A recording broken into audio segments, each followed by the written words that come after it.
Read Smart, the Baillie Gifford Prize podcast. This podcast is generously sponsored by the Blavatnik Family Foundation. Hello and welcome everyone to Read Smart, the official podcast of the Baillie Gifford Prize for Non-Fiction. Today you join us as we meet each of the shortlisted authors for the 2025 award in the lead up to the announcement of this year's winner on the 4th of November. As always, we're very grateful to the Blavatnik Family Foundation for its generous support of this podcast. In this episode, we're joined by the celebrated biographer Richard Holmes, author of The Boundless Deep, Young Tennyson, Science and the Crisis of Belief, which is a finalist for this year's prize. Richard is no stranger to this prize, having published two previously shortlisted books in 1999 and 2009. Alfred Lord Tennyson is remembered as a poet laureate and as a grand old man of Victorian letters. But what do we know of his formative years? In The Boundless Deep, Richard describes the young Tennyson's life, showing him wrestling with mind-altering ideas about geology and deep time, the vastness, beauty and terror of the new cosmology, and the challenges of social revolution. The judges of this year's award praise the way the book brilliantly situates Tennyson's life and work within the wider intellectual and cultural context of his time. Welcome, Richard, to the Read Smart podcast, and many congratulations on being shortlisted for this year's award. Well, thank you. Thank you. It's a great pleasure to have you on. So what drew you to this period in the life of Alfred Lord Tennyson?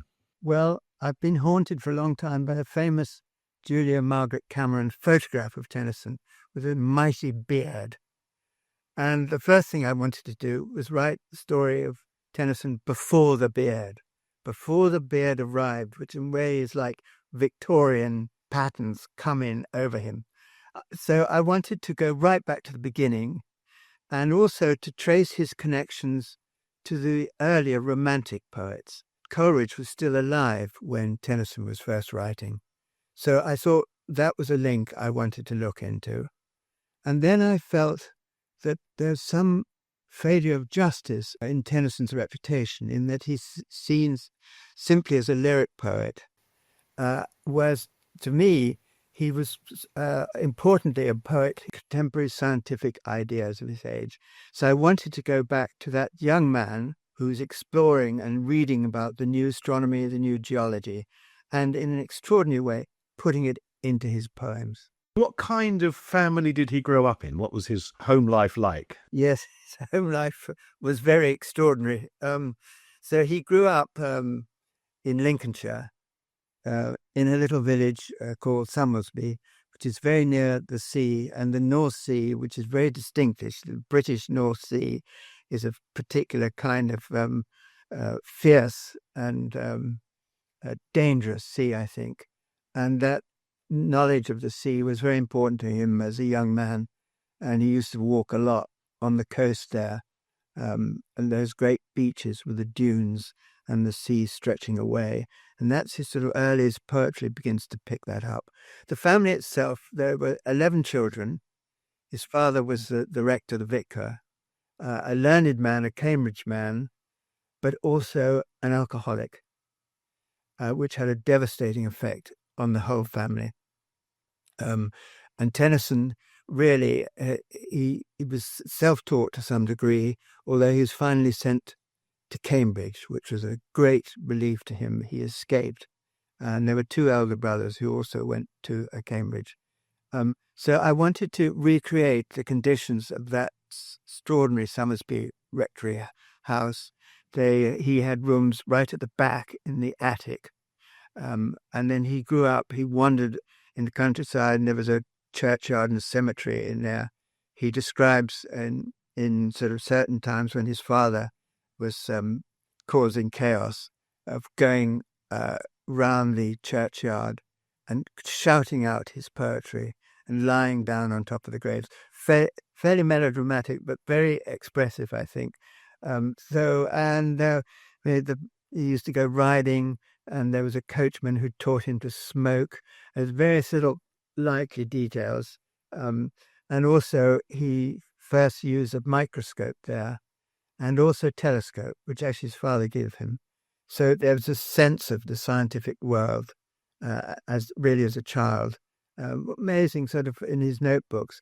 You get translations of Greek poetry, then his own poetry, then notes on the eyes of animals like cats or pigs. He's so fascinated by the natural world around him. So very, very vivid. So that I was able to build up that kind of childhood. That was the first thing. The child is father to the man. And then going to Cambridge was an extraordinary relief to him, I think. And he made this vivid circle of friends there, particularly among a group called the Apostles, who were the sort of intellectual cream of Trinity College there. And that, the subject of then friendship, is a very important one in the book. There is his great friend Arthur Hallam, who probably people know about, but also his Irish friend Edward Fitzgerald. And Fitzgerald, we'll come back to this, has a very important role in the whole biography, the way I write it. So that's the beginnings.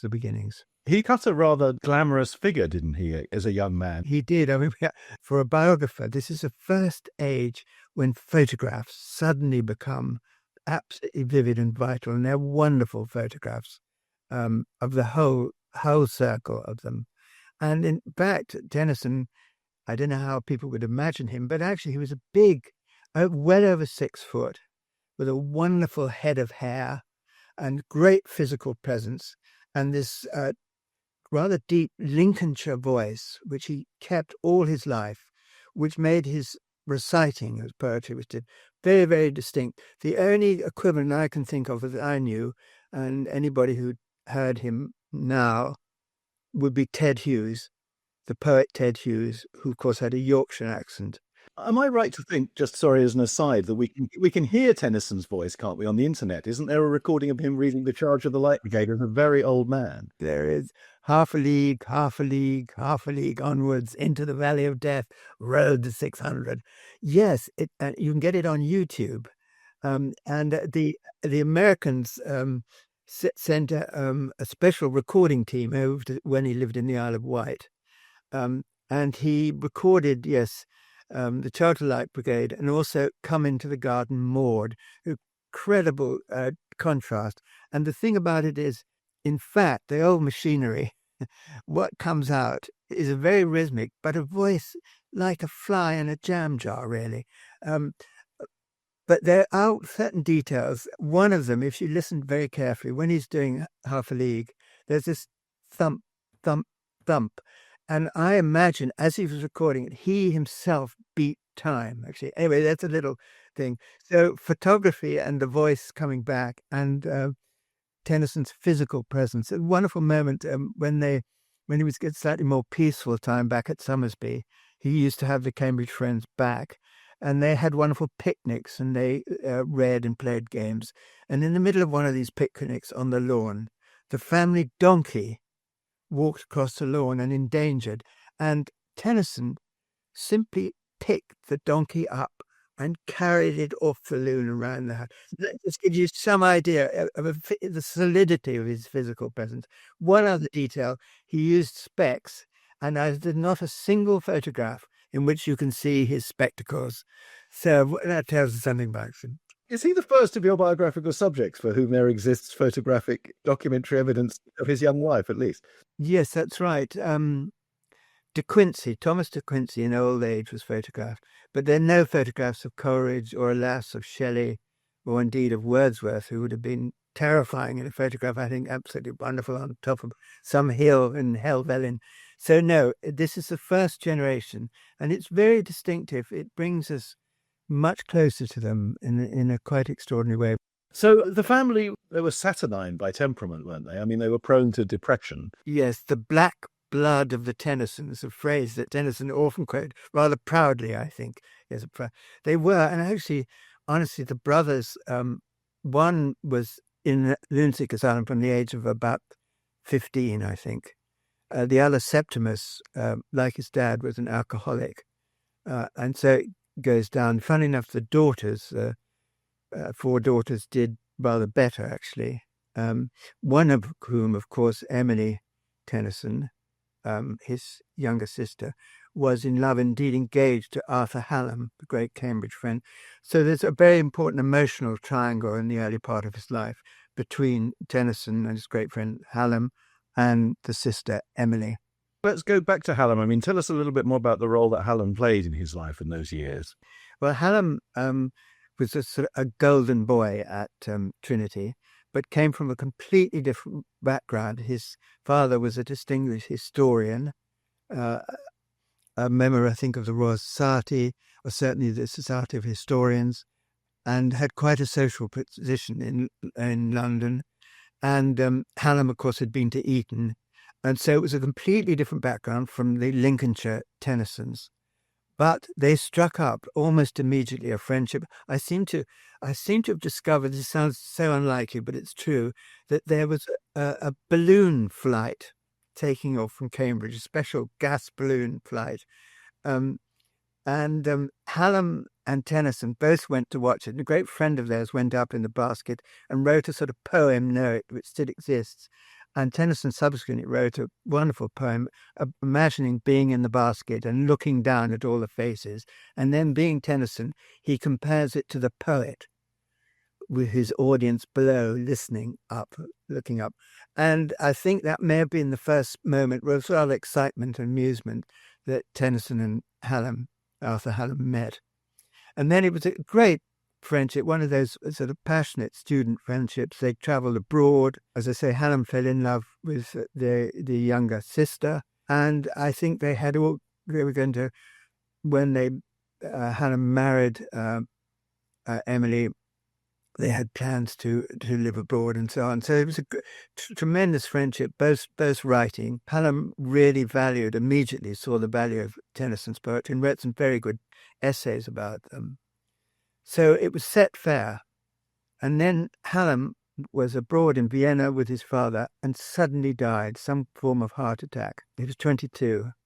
And this was devastating, not only to Tennyson, but also to Tennyson's sister, the whole Tennyson family, who really liked Hallam, and the whole Trinity circle. So that very much affected Tennyson, I think. But there was another friend, Edward Fitzgerald, who was of a completely different type, Irish, charming, played the piano, picture collector. And he became a great supporting friend of Tennyson. And he runs right through the book. One of his aspects is his sense of humour. And also, he was quite critical of Tennyson and critical openly of some of the poetry, which he didn't think was good enough. And he didn't think it was developing in the right way. And he was sort of impatient with kind of when Tennyson was in his black moods or was writing more and more elegiac poetry. And in my biography, Edward Fitz, old Fitz, the great friend, it becomes to some extent the voice for the reader that I imagine our modern reader might have these reservations about Tennyson. And brilliantly, it's Fitzgerald who in the vivid letters, and he doesn't mind what he says, expresses that. So that very rich friendship runs right through the book, and it is one of the themes of it. There was one little incident when they were together, three of them, another friend, up in the Lake District, and they went out rowing on Windermere, and Tennyson suddenly launched into seven great passages from the Mort d'Arthur, all about Excalibur and the Lady of the Lake, and he recites this all out and the voice over the lake, and then there's a pause. And Fitzgerald is still an early friend at this point. I was very impressed, but I think rather embarrassed at a modern typically. And there's a kind of silence. It's all beautifully described by Fitzgerald.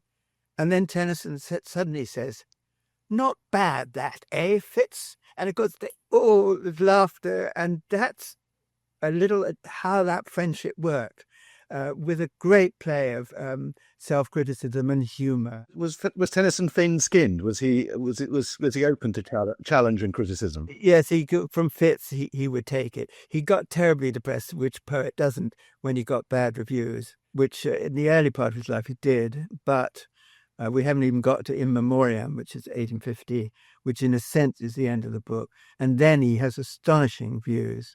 And perhaps it's important to say, I've covered that the first, as it were, 40 years of his life. And it is a struggle with depression and writing and so on. And then in 1850, he marries a young woman who's been his girlfriend for 10 years, but he'd never proposed. And he publishes In Memoriam, which is a bestseller. And he's made poet laureate, all in that 1 year, 41, or whether 1850 is the magic year. And that's the point that his life swings over. And that is the point, when he becomes really famous, that I begin to lose interest. Let's go back a bit further. So where and when did he discover in the new sciences that made such an impact on him? What was his first encounter with them? This is a great interest of mine for some time. I wrote an early book called The Age of Wonder, which is about the Romantic poets and their discovery, particularly Coleridge, but also Keats, and particularly Shelley, of course. And this is the next generation of scientists, as it were, the young Victorian scientists. And right from the beginning, the library at Somersby has a number of the early textbooks. Jane Marset, who was a famous woman science writer, very, very good. We know Tennyson read that. And so there were a number of science books in the library at Somersby. But at Cambridge, a thing often overlooked, his great tutor there was a man called William Whewell, with a W, who was actually one of the great science writers. He wrote a history of inductive science. And I think he had quite an influence on Tennyson. And later in life, Tennyson followed his recommendations. Whewell, just to give an example, in the British Association of Science, in one of those great debates where Coleridge was as well, Whewell suggested the name for the kind of person they were talking about, a scientist. That word had not existed before. So that was Tennyson's tutor. And from then on, Hallam is also fascinated by science. And Tennyson goes on reading the New Geology, Charles Lyell, a great book, The Principle of Geology, which establishes what we would now call deep time.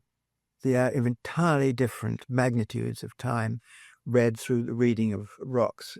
And also the crucial notion, which has a deep effect on Tennyson, the notion, difficult for us to conceive how radical this was, but of extinction. The idea that generations of animals and creatures before had existed and then been wiped out, extinguished.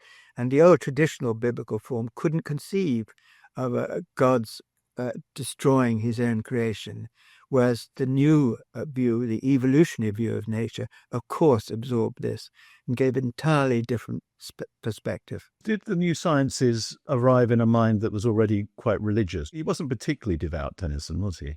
No, particularly as a young man, he read the new astronomy, John Herschel, with the great big new telescopes, which in a parallel with geology, they established a totally different time scheme.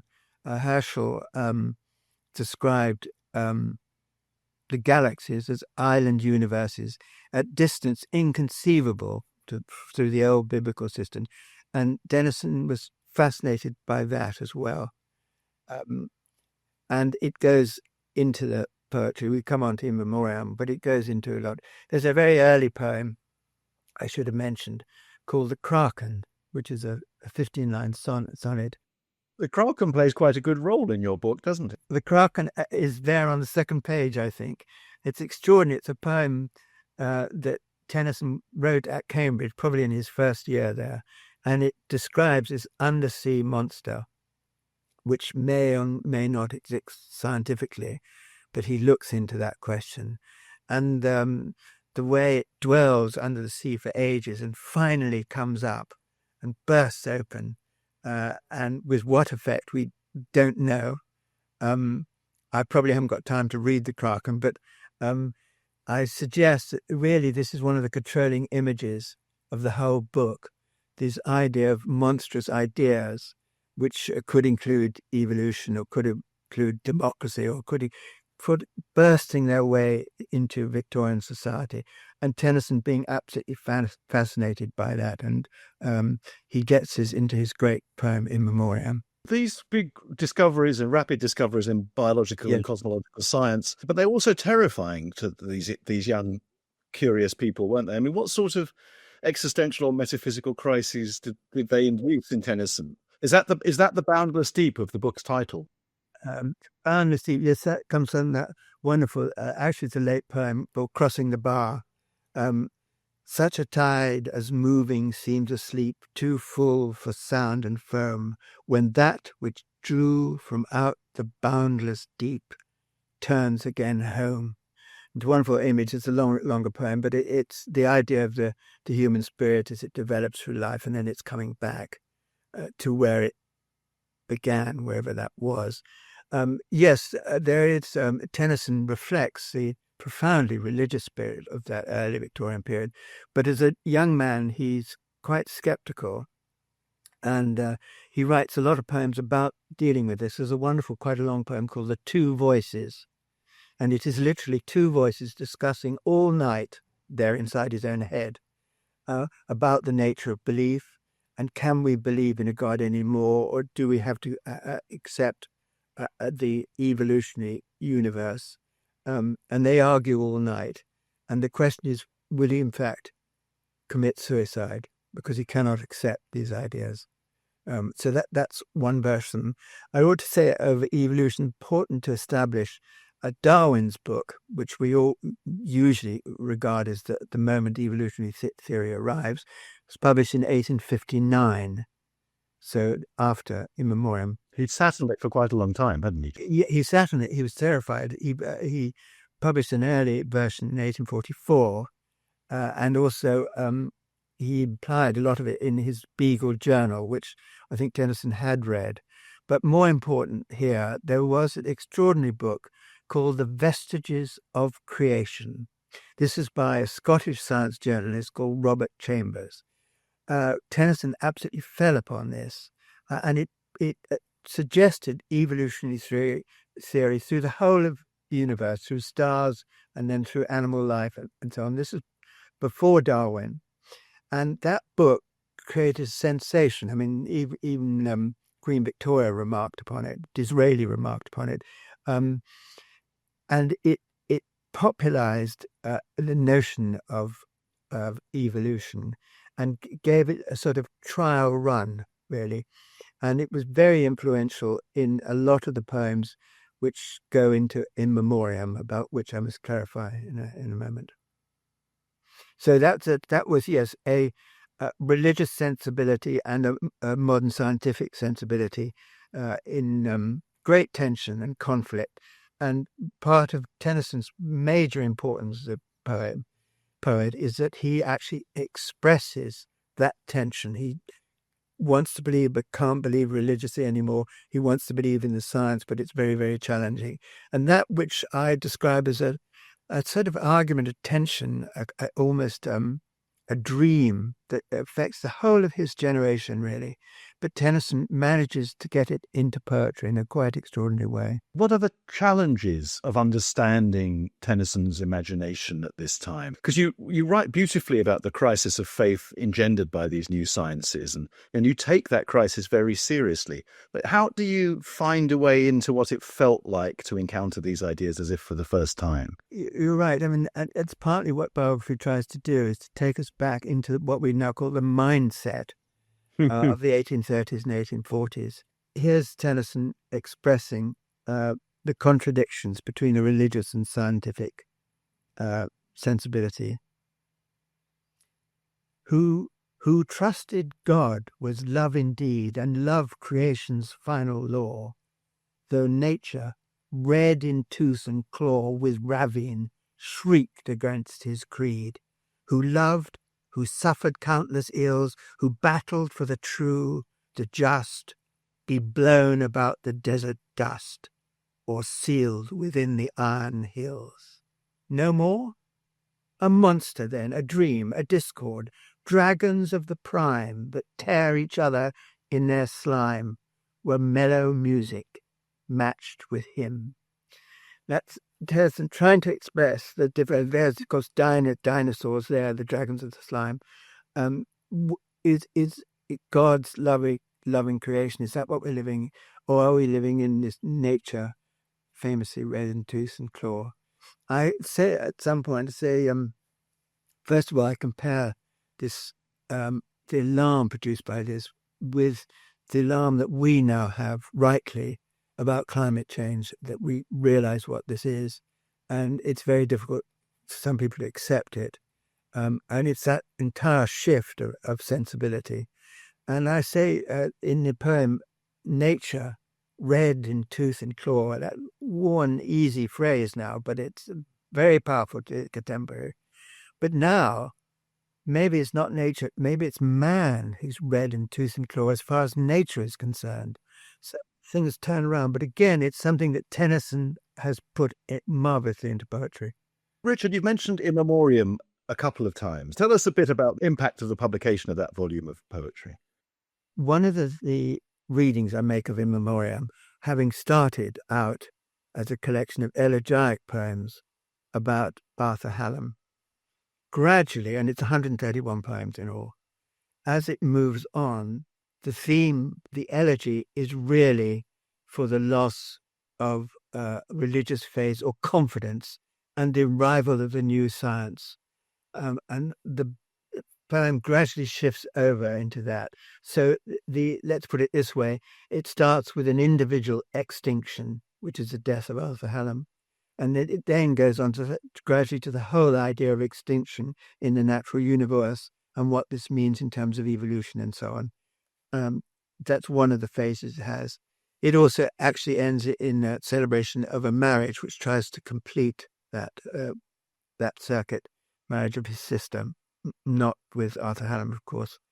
So that poem contains both the elegiac and the scientific material.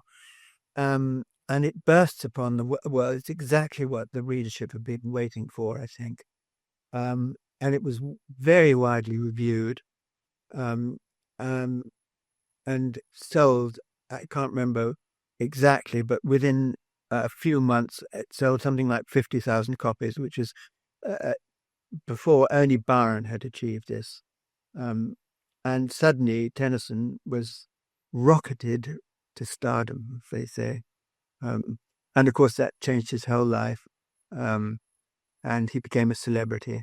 And as I say, then his biography becomes very different. And there's lots of gossip and journals about him and so on. But it's that early period up to In Memoriam. And then there's one late poem, I haven't, late for the young period, haven't mentioned so far, called Maud, which is an extraordinary poem.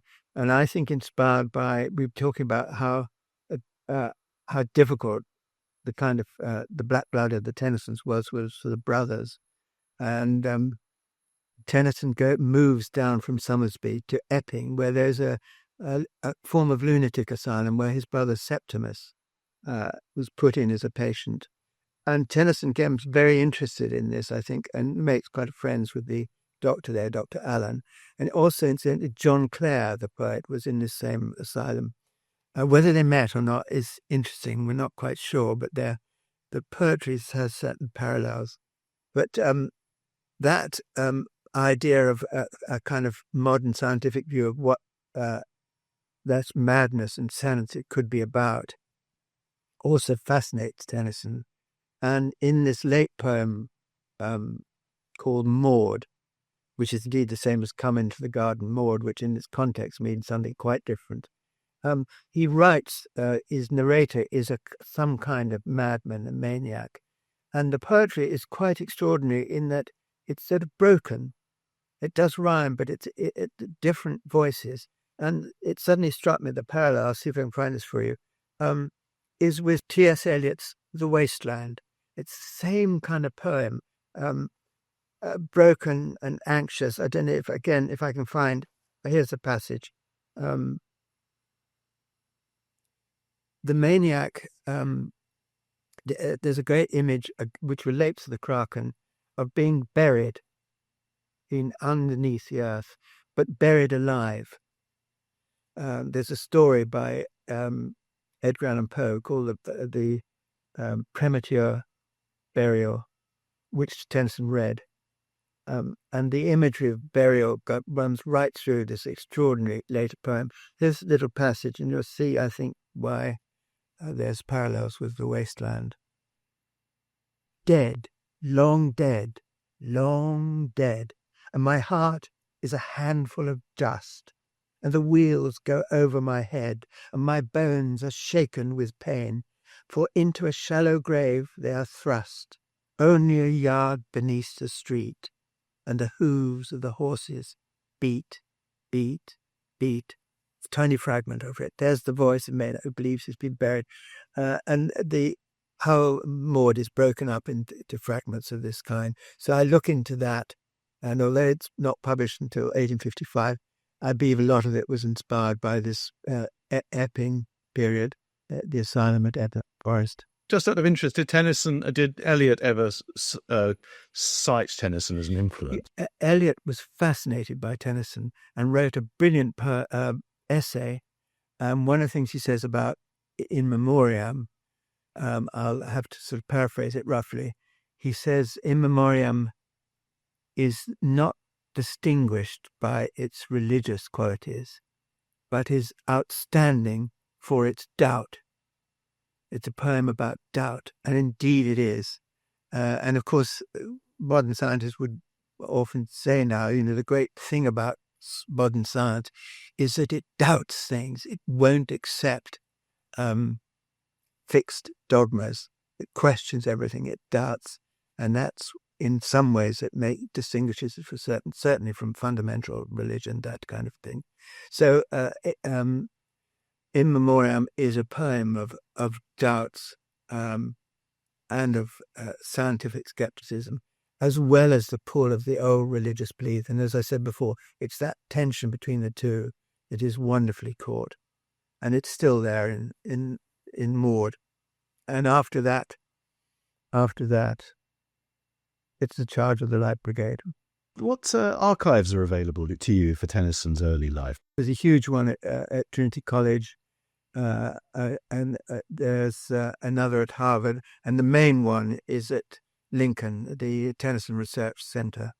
And lots of work has been done on that, and Ruth and marvelous help to me as well, the editorial word. You've produced an extraordinary canon of work on English literary figures from the Romantic and late Romantic period. What is it that inspires you about these writers? Good question. They're so full of life. All of them, they have a quality of intense response, personal response. Whether it's the scientist or the poets, it's the same. There's a kind of reckless generosity about them all that I absolutely love.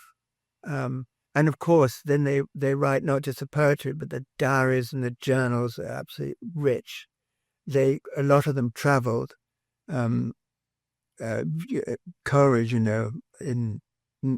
in Ireland, or Shelley in France, and their travels are wonderfully recorded. And also that they what's that word to this? But they make certain parts of England now are sort of sacred because of their presence there, and indeed their buildings that are visited, Wordsworth's cottage and so on, or in Italy. Shelley's last house, so not just in England, but the idea that they frame certain parts of the countryside forever associated with them. I put that rather badly, but it continues with Tennyson. I mean, that East Coast, those dunes. Here's the thing. I was born in Kent near Romney Marsh, but at the age, I think at 11 or 12. I bicycled from Kent up to the Norfolk coast, which is the beginning of the great East Coast, and camped on those dunes with that wild sea below me. And I think that set something off in me always. And so years later, many years later, I've come back to there. And of course, during the period of COVID, I was writing this book. The one thing you could do, you couldn't go to the libraries and things, but you could go to the sea. And so the North Sea was always waiting. Well, that is the perfect point to end upon. Thank you so much for joining us, Richard. It was a wonderful conversation. Very, very best of luck in the final round. We'd like to thank the Blavatnik Family Foundation for its continued and generous support of this podcast. As I said at the top of the podcast, the winner will be announced on the 4th of November at an awards ceremony also generously supported by the Blavatnik Family Foundation. The announcement will also be live streamed across the Baillie Gifford Prize for non-fiction social channels. If you're interested in finding more about the shortlisted books or indeed following the progress of the prize in general, you can visit our website or follow us on X, Facebook, Instagram and TikTok at BG Prize. Thank you for listening. Until next time. Read Smart, the Baillie Gifford Prize podcast. This podcast is generously sponsored by the Blavatnik Family Foundation.